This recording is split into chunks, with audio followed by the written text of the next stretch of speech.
Good evening, everyone, and welcome to the Adams Brothers podcast. Happy Thursday to each and every last one of you watching out there in YouTube land and Facebook land. Thank you for joining us. We are joined here this evening by Mr. Harry Saffold Jr. Mr. Saffold is a artist, author, and a filmmaker in the Atlanta, Georgia area. Hot Atlanta. So we'd like to welcome Mr. Harry Saffold Jr. to the Adams Brothers podcast. Welcome, sir. Thank you. Thank you guys, man, for having me on. Big ups to you guys. I've seen a lot of your work, it's definitely needed because you create a platform where people from diverse. The thing about black people is, yeah, we black, but it's so many different segments, that consist of being black. Yes. And just thank you all, man. Shout out to you all. Appreciate you for having me on. Hey, man, anytime. Well, that's what we're all about, empowering our black people. And not just black people, just empowering our community. Our city, our state, everyone, man. So when we heard about you, we automatically wanted to reach out to you and invite you on our podcast. We highlight black businesses and black talent on our podcast every year for Black History Month and throughout the year, not only just Black History Month, but throughout the year. So again, welcome to our podcast. Thank you. Thank you for having me. I definitely appreciate it. Yeah, you're welcome. So for the people that don't know you, go ahead and introduce yourself and tell them about Harry Saffold, where you live, where you do your work at, just whatever you want our viewers out there to know about you. Due to the fact that the slave trade was very impactful regarding the South, my ancestors was dumped in the South. And I just so happened to be born in Alabama, down in the corner, Florida, right. Alabama area, that corner area. Right. And I'm a 76 baby, and born to my father served in the military, Navy, and my mom, retail. And life for me was the norm, Mm-hmm. I'm like every other child. I got a big ass list. This is what I want from Santa come December. I was that child. Yeah. And I was also that child that, hey, man, I leave mom, I forsake mom and dad, and I get on my BMX bike and I run through the neighborhood with my homeboys, my childhood bros. But looking at the climate that we're living in right now, I think what set my life, my story aside from most people is the fact that I had to survive, stemming from a young age. Light-skinned boy, soft-spoken, but I was sexually abused at the age of 10. Sorry to hear that. By a relative, because here's the thing. During the summertime, my parents would send us, me and my sister at the time, they would send us to a relative, approximately 30 miles up the road, a different city, but a 30-mile drive. Mm-hmm. And it was in that atmosphere, that Christian atmosphere, that I was sexually abused by a male relative. And having experienced that repeatedly,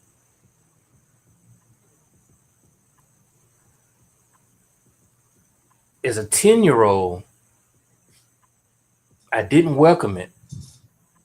I was caught off guard. It was forced. And so once I and my sister, because my sister would be there as well. And once we returned back to the family, in my mind, it's like me and my mom was close. Me and my sister, we was close. Mom was close to my sister. And I couldn't conjure up a narrative that would exclude me from what had happened. And so in essence, it's like from a 10-year-old mind frame, I'm questioning, like, mom is gonna be like, you did what? And so I only been on this earth for 10 years. I only been here for 10 years. Yeah. How do I convey that? And from that 10-year-old mind frame, I'm questioning, if I tell mom, only thing I can hear is, even if it's he made you do what? All I can hear was, you did what? And I harbored it. I suppressed it. And what eventually happened was, you remember those 80s commercials, man? Come on, man. Y'all remember those Kellogg commercials? Oh Oh yeah. yeah. Oh yeah. Yeah. Tony the Tiger, all that stuff. Yeah. Yeah. Yeah. They put them old big ass cherry red strawberries on Kellogg cereal, and they dump that white milk on it. Right. I don't know nothing about fruits and cereal. I don't even know about tents. And so the second time I was violated was by a neighbor who had a tent. When you see a tent, it was in a commercial. Coming from where I come from, we don't camp. We don't do that. It's not that we don't want to do it. We don't have the resources. Mm-hmm. So I thought it was cool that one of my neighbors had a tent in the backyard, and I convinced mom to, I want to go. He got a tent. Mom, allowed me to jump over the fence, and then I was violated a second time.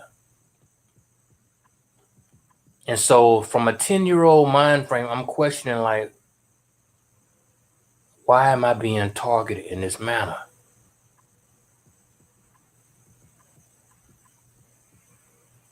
I heard that song, he's got the whole world in his hand. He's got the whole world. And I couldn't capture, why was I not in his hands when he had the whole world? And so now I begin to question, like, the deity, the God, because I grew up in a holiness church. Right. And long story short, man, I mean, being victimized, sexually abused at the age of 10, it was uncomfortable. And so what happened was, I figured by the time I was 12, approaching 13, I was already acting out, because I was like, this shit is uncomfortable. Being a victim is uncomfortable. I got to be the opposite of a victim. And so I became an aggressive youth. I began to act out. And in acting out, I found myself being at odds with immediate family, distant family.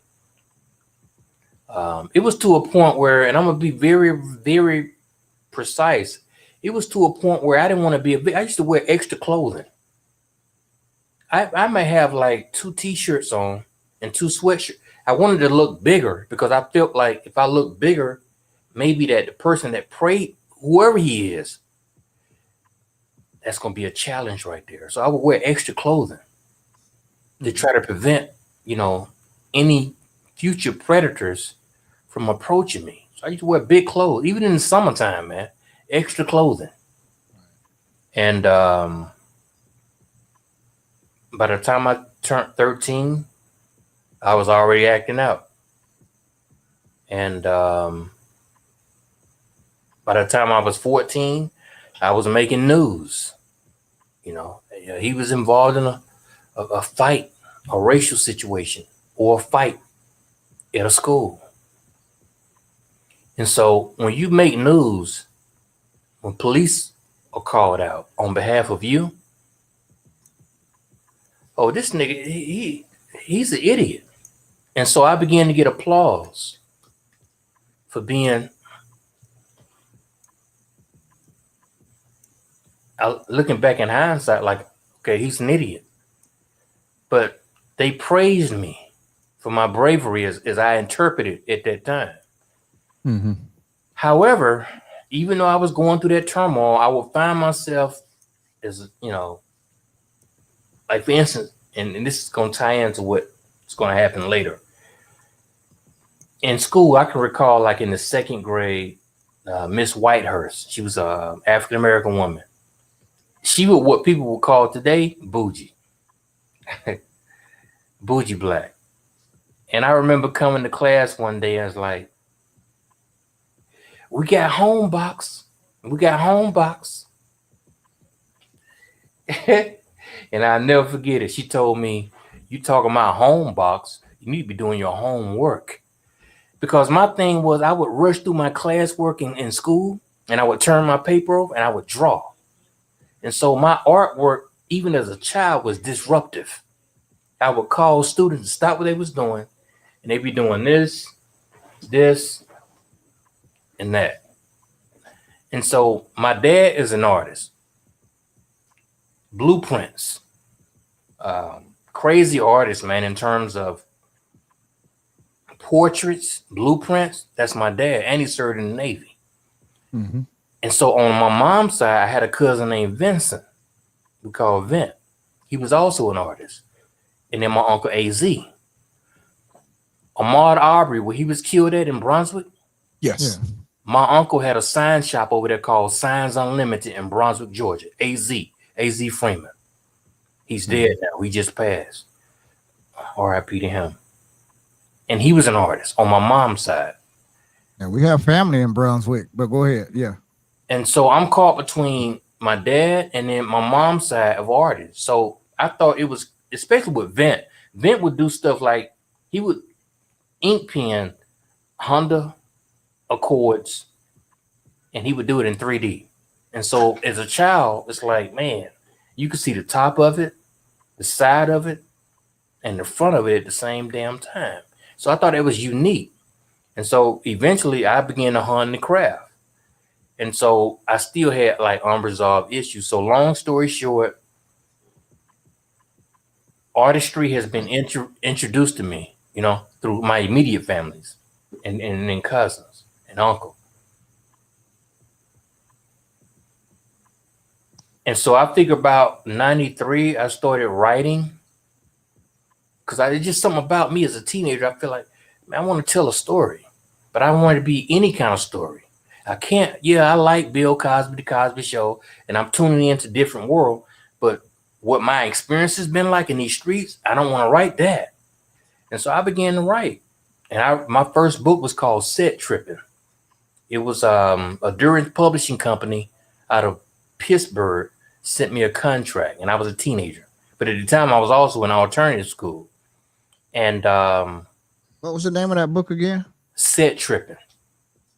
And here's what's crazy. This is what mesmerized a lot of people now. Back then, you had those 1-800 copyright Library of Congress commercials. Mm-hmm. And so even as a teenager, I always felt this need to protect. I didn't, now we call it intellectual property. Yes. I didn't know nothing about that. What I did want to do was associate myself with the craft. And so Set Tripping was a book that I not only illustrated, but a book that I wrote it on composition notebook. And then I jumped in the yellow pages and I began to surf like, who is a typist? See, back then in the 90s, you had what's called typist. You could actually find it in the yellow pages. It was a description called typist. And I found this woman who was up under the term typist. And so I went there and turns out, man, this is a damn construction site. She's a bookkeeper. However, me having this composition book, I said, well, how much would you charge me to type this? And she flimmed through the pages and this is what it's going to be. And I went out to them streets and I mustered up the money and she typed it and I did the illustrations. And so what I would do was I would take what she typed and I would take them big scissors, those big scissors and cut them up. And then I would paste them on the illustrations. And then I would go to a printing company, get it printed up, and then I shot it to the Library of Congress to get copyrighted. Set Tripping. And so I'm doing the best that I can with the knowledge that I have. Right. And I ended up getting this contract from Durance Publishing. They sent me a contract. And although I was a teenager, I was compelled to go to an attorney, see what the attorney is talking about. And I did that. And the attorney told me, said, now, this is what's going to happen. They're going to give you what's called an advancement paycheck. They can do that. However, I think their approach with you is different. They want you to put up so much money in order to publish a book. And so back then you had about a 300-pound Oprah Winfrey, doing her thing. And it's like, I'm thinking that I can write a book and somebody's going to snatch it up. But no, when you hear about an Oprah Winfrey or a Montel Williams associated with a book, they're not literally writing that book. They have people on deck to write that book. They are just simply associating their name with the story. It's all dialogue with them. But with me, I'm thinking that I'm in the trenches. I did the illustrations. I've written the book. Let's produce it. And after he broke down the story to me in terms of, what I would be confronted with in terms of monetary disadvantages, I turned the contract down. And I was in Jacksonville, Florida in 95 when they built in the Jaguar Stadium. And I approached a second company with a different book. And they was like, yeah, we'll publish this. And Sherwood Publishing was the name. And because I had seen the language in the previous contract with Durance Publishing and seeing that similar language with Sherwood, I turned it down. And so eventually I just went back to the streets. I engaged in street life, peddling crack. I got exposed to Los Angeles, the gang atmosphere. And then too, I must say this. I mean, I was at a point where after living that wild life, I'm like, why not try Jesus Christ? I called I remember talking to my mom. I was like, well, Mama, how do I get saved? Like, what do I got to be at? Do I got to go to church? Because keep in mind, I'm still thugging. And she was like, no, son, you can be in your closet. You can be in the bathroom. As long as you confess with your mouth and believe with your heart that Jesus Christ died on behalf of you, your sins, you shall be saved. And then when I got to the point of, I'm like, okay, I'm ready to fast now. Because when I look at the word scriptures, you got the word script. And so me being a writer, when I issue a script to somebody, I need you to fulfill that script. I need you to bring that to fruition. And so when I look at the word scriptures, if the Bible told me in Matthew 5, okay, pray for those that despitefully use you, I got to become that. And so when I read about Jesus fasting, I said, I got to do it. And so I called my mom's older sister, Maylene. How long should I fast? She said, well, fasting is going to be based on your spiritual growth. You can do it for a half a day. You can do it for hours, or you can do it for a day. And cool, I'm with it. I didn't have to be in a jail cell to initiate this kind of lifestyle. I mean, I can recall vividly, man, like my homeboy Phil telling me, like, look, Tip is interested in you. Tip was something that I was interested in. And I can recall going over to her house and witnessing to her. And I say, look, man, we can't really be there unless you're willing to accept Jesus Christ as your Savior. And she stood up, went into the back of her home, their home, and she came back. Now I ain't gonna say that. Tip came back, sat on the sofa, and tossed the condom at me and said, you know what? You telling me that you gave up hip hop for real? You gave up sex for real? Because all this was in my testimony. I gave her profanity, hip hop, and sex. You gave up all that. And Tip sit a certain way with me in terms of attraction. And I said, yes. And with me, and the condom is between me and her. And in my mind, I'm like, I can't be a Christian out there and be who I want to be behind closed doors. I can't do it. And I remember like 2 Corinthians, like 10th chapter was talking about like, though we walk in the flesh, we don't war after the flesh, with the weapon of our warfare not carnal, but mighty through God to the pulling down the strongholds. And I began to just quote that within me. And I was able to walk out of her place, not having penetrated her. But here's what happened. I arrived to a point in my life where the people that I was praying for, because I've given up my lifestyle. When I look at the Old Testament, it talked about Noah and Noah's obedience. And because Noah's obedience, 8 people were saved. Him, his wife, his 3 daughters, and their 3 husbands. And then I shift over to the New Testament, where Paul and Silas was in the church in the book of Acts, 30th chapter. And one of the jailers approached Paul and said, "What do I need to do to be saved?" But then you go into the 31st chapter, it speaks in terms of how not only was that jailer saved, but even his household. And so here's where I am. I'm looking at Old Testament, and I'm looking at, because see, me being a writer at such a young age, I'm big on connecting information. Mm-hmm. So it's like Old Testament saying that Noah and his family was saved based on obedience. And then this jailer and his family was saved based on obedience. But what happened was people that I was praying for, they were down in this shit. Dice game, shootings, gang activity. And so it takes me back to whatsoever I ask in Jesus Christ's name, it should be given. And it just wasn't happening. So I found myself questioning this book called the Bible. And then I was eventually introduced to the Hebrew and Greek concordance. And when I started going to the origins of it, it's like, damn, man, I see why this don't happen. Because nowadays I look at the Bible as a book of allegories and metaphors, you know?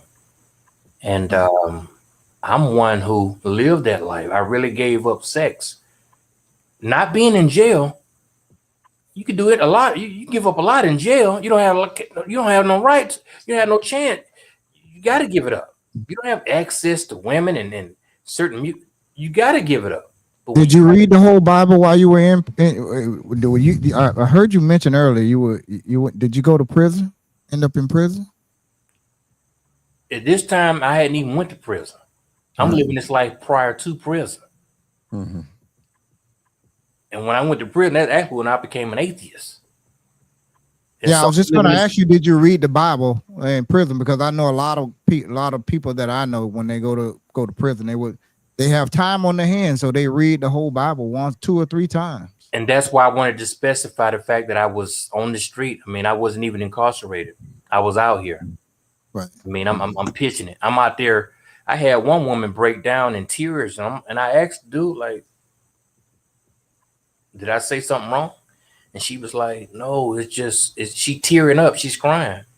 I'm on a stoop. She's in a shot house. I don't know. You guys know from shot house mean? No. I don't know. A shot house is a house that you can walk into, and it's a straight shot through. You're going to have the living room right here, and that's going to be about this big. You're going to have a kitchen. You can have a bathroom. You can have a bedroom. Shotgun house. It's very small. They big in New Orleans. And this is a life that I led prior to going to prison. Oh, I know what you're talking about now.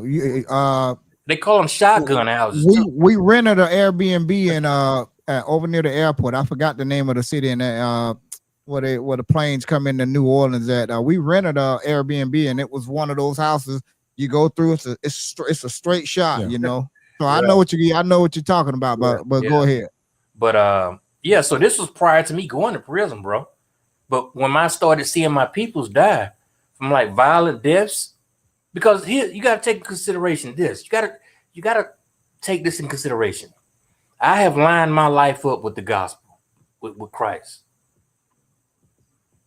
When the Bible said that Christ chose people, like, you one of mine, I want you. And it ended up to be 12, right? Out of all the people that he possibly crossed paths with, he chose them. And so if I'm Christ-like, I'm living that Christian life, it's like, I'm doing what Noah did. I'm obedient. I'm doing what the jailer did. Damn my position I in this world. I'm giving it up. I'm submitting myself. I am living my life based on the script. That's what I mean by scriptures. Scriptures come from the base word script. You got to become this. And so when I'm seeing people that I love and care for die in they bullshit, it, because I mean, we're not even gonna get into that where you don't know their heart. Yeah, nigga, if you hanging around a dice game and you hanging out the window and you get knocked down, it's come on, we already know where your heart was. We already know what your intent was. We're not gonna do that. And how did that, Harry? How did that transform you over to start painting? The social justice paintings and all of that. How did street life transform you over? I started painting in 2018 because I always felt that I didn't have the luxury to go to an art school. So I felt that if you couldn't paint a Mona Lisa to look like it came off of a stamp, then you shouldn't be painting. But what happened was I was in Roswell, Georgia one day, and I was out there just, playing around. I was painting, but I was putting work aside. And a woman approached me, a Caucasian woman in her mid-50s approached me because my objective was not to sell. I just want to paint. Mm-hmm. I got tired of using Crayola color pencils and ink pens and number 2 pencils to just do art. Art, it's in me. And a woman approached me and she compared me to Jacob Lawrence. Are you all familiar with him? Was he on What's Happening? He was on No. Is that Lawrence? Is that you're not talking about Lawrence here on Jacob Lawrence. Jacob Lawrence. Okay. Jacob Lawrence is a renowned artist. He did some art for the he started, well, I think he's from Philly, but he landed in Harlem and he began to paint about the Harlem Renaissance. But he's painted on behalf of the Carter administration. Jimmy Carter, his family, and his wife. Plains, Georgia. Yeah. So he's painted, he's given artwork or donated artwork to them. But even as a child, man, I can recall Miss Whitehurst telling me, I used to rush through my classwork and I would turn my paper over and I would just begin to draw. And so even as a child, my artwork was disruptive because I would have other students looking over my right shoulder, my left shoulder, and over my back. And teachers like, she has no control of the class right now because I'm doing stuff like Michael Jackson. I'm doing Santa Claus. And I had this infatuation with jungle animals, snakes, tigers, lions. So this art hadn't just started now, but even as a child, my art was disruptive. And I started painting in 2018. Sure did. And you were, how I found out about you was this young lady was in Atlanta. She was in the park and she saw you painting and she contacted me and said that it would be nice to have you on our podcast. And tell us about that. How did you start and why did you just go to the park and just started painting in the parks? Being an atheist for almost 30 years, I have somewhat of a free spirit. I'm not confined to anybody's house. And so sometimes I would just go to the park. I would put on my music. I would get me a stiff drink and I would start striking. Not to sell art, but just to perhaps, if somebody got to, commission me for art, cool. But I'm out there and I'm not trying to sell no artwork. I'm just out here because here's what I learned about being in the park. When you in the park, you got people who are on cloud 10. They love it. You got people who are in best shape. They fit.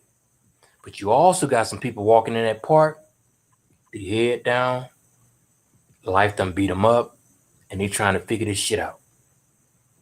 And so that's a mixture of energy. You got people on their highs, you got people on their lows, and I'm right there in it. And I consume that.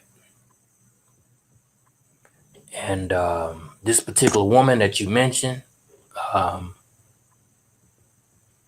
it's crazy because she told me she was gonna do this, but I brushed her off like, nah, I don't see it. You know, a lot of people told me what they're gonna do, but I have like been up under the radar intentionally. And but yeah, I'm out there in the park, and I've had people try to buy art from me when the paint hadn't even dried yet. Paint hadn't even dried. Mm-hmm. It's because in this life, what I have learned is you don't get to choose what your beginning was like. And you know, me being sexually abused at the age of 10, you don't get to decide what your beginning is going to be like in this life. What you are responsible for is that later, when you figure it out, when you get to a place where you can like, you know what, let me get to myself. Let me stand outside this fire. Now you are responsible for how do I put the pieces together to make this shit happen. I'm a loving person, man, but when I did those 12 and a half years, I mean, even my art in prison, it's like you got people that come through there and they count me to make sure I'm still doing my time. But I've even had officers be like, I need an anniversary card made. I need something made for my mom Mother's Day. So my art is that's it's so not stops with my childhood life, like being in that second grade class and Miss Whitehurst telling me, stop turning your paper over and rushing through. Art is me. Yeah. Even in prison, I can't tell you how many people I've amended relationships. Dudes gonna come back and be like, nigga, I just got $100 and something money order, boy, based on that card I just sent to that woman. So art is a part of my life, and I didn't do it for that. I mean, I do it, to amend relationships, but Right. yeah, I've been through the trenches, man, and when I leave here, and I have this saying, I have this saying, artwork in America is damn near like a chorus, bro. There's so many people doing the same shit, whether it be abstract, celebrities, smiley faces, pro-black. It all looks the same, but my art challenges people's psyche, and I'm also a builder. I got power tools. I think a man should have a power tools. Yeah. Do you have some of your art that you could show some of our viewers? Yes, definitely. Because I'm sure they would like to see some of your painting. Now this particular piece is 2018. Can you guys see this? Yes, Yeah. it looks like someone like on a playing piano.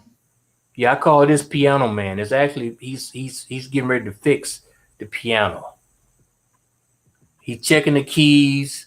He got his right hand on the keys and he's testing it on the lower keys internal. Right. And you see that red tool bag. You see the sky blue screwdriver. Yeah, so he's the Piano Man. 2018. One of our viewers asks, what inspired when black boys are left in the dark? A lot of black males, I mean, how many of us have parents that made money to send us to get counseling? A lot of us don't. We harbor. I was just going to ask you that too, but go ahead. Yeah. We harbor that. And so when we black boys, we're left in the dark about a lot of stuff. I mean, we get relationship advice from what? Black homeboys, black boys. And once we go through enough, even when it comes to managing money, we don't get that. Now people say, well, that's all black people, but no, black boys are left in the dark about a lot of stuff. We don't know how to pick women. Yeah. We don't know how to manage our money. We didn't even know how to balance. Should I be more in academics or sports? We left in the dark. Think about how many pro athletes who have given their bodies on the field, on the court, wish they had more of this as opposed to this. A lot of them are broke right now today because they didn't have the academics and the smarts and the business mind to. Yeah, like Dexter Manfield, I believe is Dexter Manley. Tracy was Scroggins with the Washington Commanders back in the day. Tracy Scroggins. Yeah. Right. Hollywood Henderson went down with the dope, Yeah. So it's Cowboys.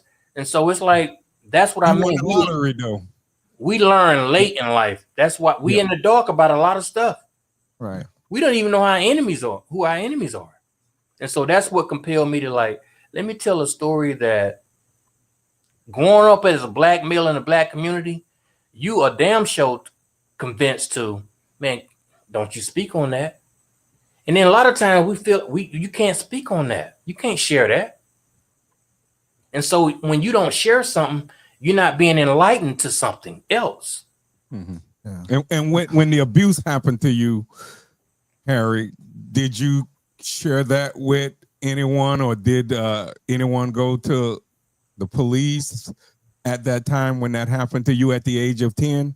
Because my thing was, how do I tell my mom? The only thing I could think about was, it's a 10-year-old child. My question would be, you did what? Or he made you do what? Only thing I could hear was, it's from a 10-year-old mind frame. I only been in this world 10 years at the time. And so I'm questioning, you did what? Or he made you do what? And so I harbored it for 19 years. I was actually like 26 years of age when I shared over the phone and from prison with my mom as to how I was, sexually abused. And it was this silence that fell over the phone, right? Mm-hmm. And me knowing my mom, I'm like, Mom, don't blame yourself, because sexual predators do not stand out like sore thumbs. They're the piano coach. They're the coaches. They're the uncles, the favorite uncles. They are the neighbors. They don't supposed to stand out like a sore thumb. Mm-hmm. Predators know when to strike. And so I did a documentary, Hijack Childhood, and one of the 3 myths that I wanted to address was, it's not a Caucasian thing. It's not a girl thing. And because you were sexually abused does not grant you consent to grow up and become a predator yourself. Right. Yeah, I harbored my sexual abuse for 19 years. And I confessed it to my mom at the age of 26 via phone from prison. Did she want to, after you confess that to your mother? Did she want to go and confront that relative if that relative was still living? She never verbalized it, but the institution where I was at, I felt so much freedom and redemption. You ever heard? You guys are familiar with First 48, right? You ever seen a situation with the First 48 when somebody confess something, it cracks that case. Mm-hmm. And then the Bible talks about, if you confess with your mouth the Lord Jesus Christ, you shall. It's somebody confession. And so when I confessed it with my mom, it was like a world of pressure was lifted off me, right? Right. And so my mom and my sister come to visit me on the prison yard. It was then that I conveyed it to my sister in person. But I called my dad over the phone and I told him via phone. And it was actually him who had diagnosed me, right? Mm-hmm. It's like, but that's why you get so angry. That's why you acted out. You don't want to keep being a victim. And he felt some kind of way. Because I could have been a stand-up comedian. I used to love to run. I could have been a track. Who knows? But I didn't even dress out for PE, bro. Sexual abuse impacted me to the degree that I didn't feel comfortable disclosing myself amongst other males. So my coach finally asked me, you got to dress out for PE. And I'm telling him, man, I don't know what the hell I would say, but I would come up with excuses not to dress out. I'm a youth. PE is the easiest damn subject in school. Who can't be, physically active? But with all those boys around, I felt uncomfortable disrobing. As I mentioned earlier in this dialogue, I used to wear extra clothing to try to look bigger. Right. And so imagine me I'm a light skin. I'm thin. But I'm telling you, man, once I turned 13, this shit is uncomfortable. All y'all about to get this. And I started acting out. So what advice would you give to any 10-year-old that's out there watching right now? Not even 10-year-old, anybody that's you can show that, Harry. Put that up there too. Being sexually abused right now. What advice would you give them so that they don't hold this in? And would you recommend them going to seek counseling? Everybody don't have the money for counseling, but when you confess something, people will get involved. What a child has to know is this, and this is what I had to come to grips with. I was not a participant, but a victim. And so a lot of times, that's even with women, it's like, maybe I shouldn't have wore that. Maybe I shouldn't have hung around so long. Because what sexual abuse taught me was to pretend that it didn't happen. And when you pretend that it didn't happen, you open yourself up for it to happen again. So what, you hung out 20 minutes later? You still should not have been violated.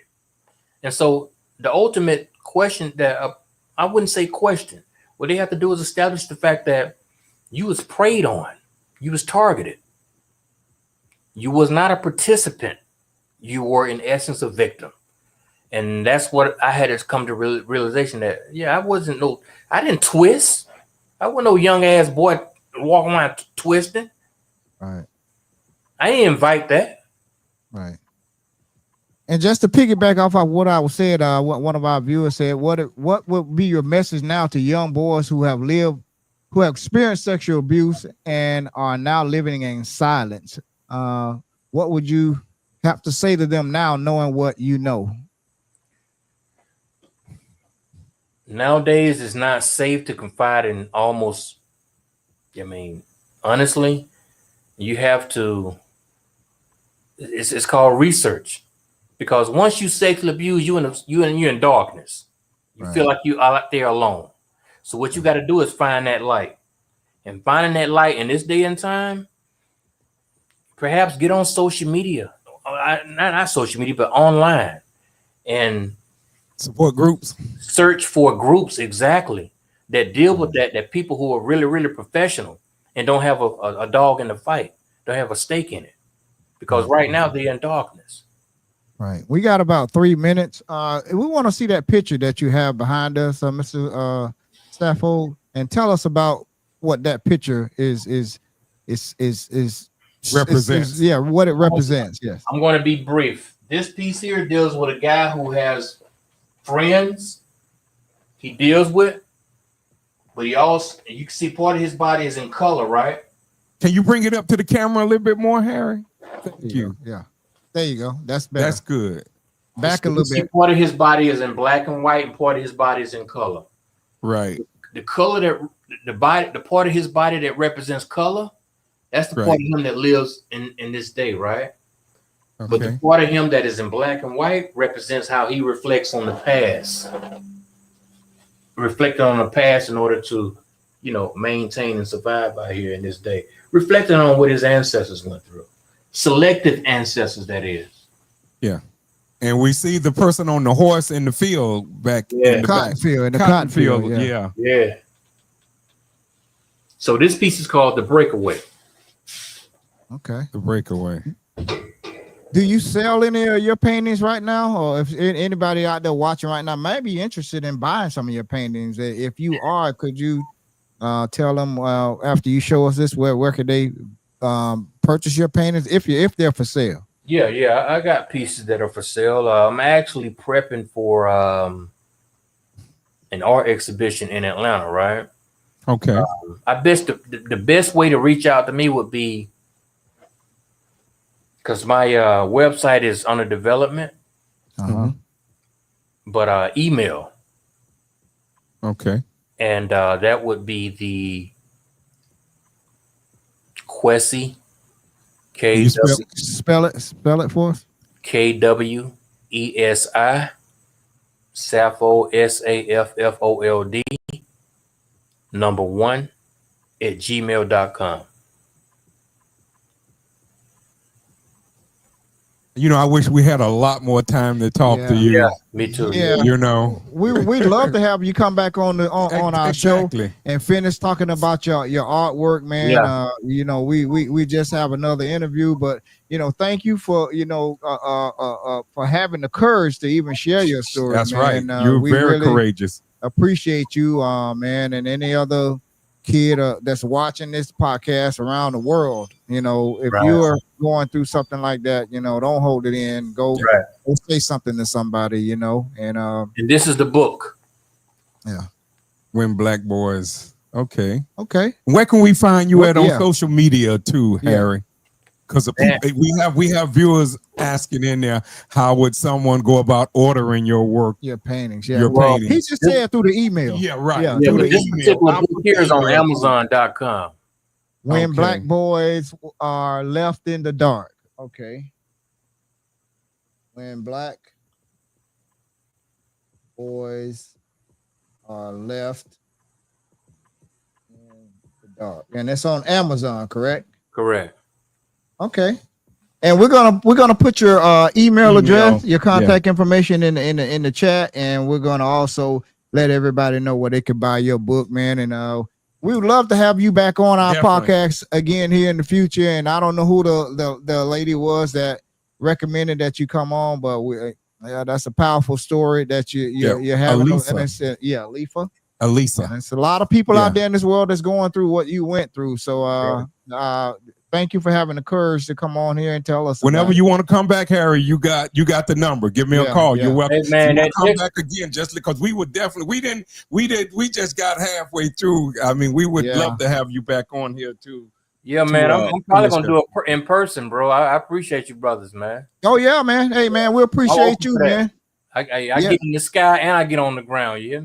Yeah. Okay. All right, man. We appreciate, man. We'll really appreciate what you're doing. Keep on reaching out to people through your art, man. And again, thank you for having the courage. Thank you for coming on our podcast, sharing your courageous story with us. Thank you all for having me, man. I appreciate both of you, brothers, man. You're welcome. So if you just joined us, we've been talking to Mr. Harry Saffold. He is an artist, author, and a filmmaker in the Atlanta, Georgia area. We'll put all of his contact information and link it in the description and everything, so you can reach out to him. And good luck to you, sir. And in your paintings, I hope you make millions. I appreciate you, man. Thank you. Yes, you have some awesome. I looked at it on YouTube, and I mean, you have awesome social justice paintings too. Thank you, man. Thank you. All right, Mr. Saffold, thank you for joining us here Harry. on the Adams Brothers podcast, and we'll be in contact with you, man. We'd love to have you back on our show. Thank you very much, sir. Thank you. Have a good evening. Enjoy the rest of your evening. Thank you.